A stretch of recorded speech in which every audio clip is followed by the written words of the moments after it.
Familiar ba kayo kay Mask Rider Black? Sa atin sa mga batang 90s, siguradong kilalang kilala natin to.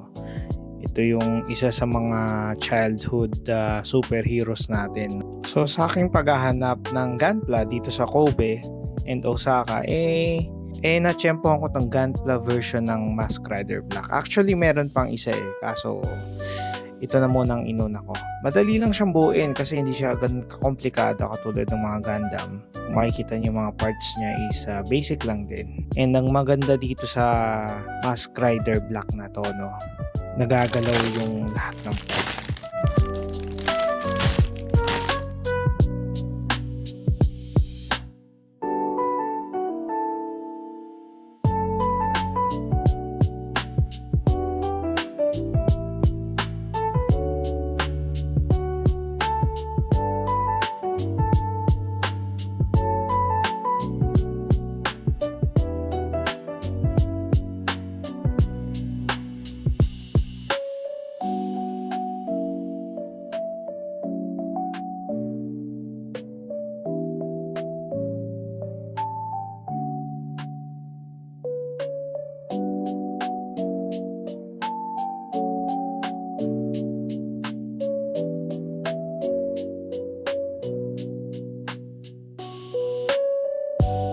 Yan, buo na siya.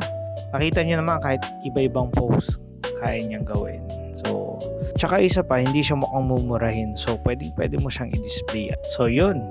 See you sa next vid.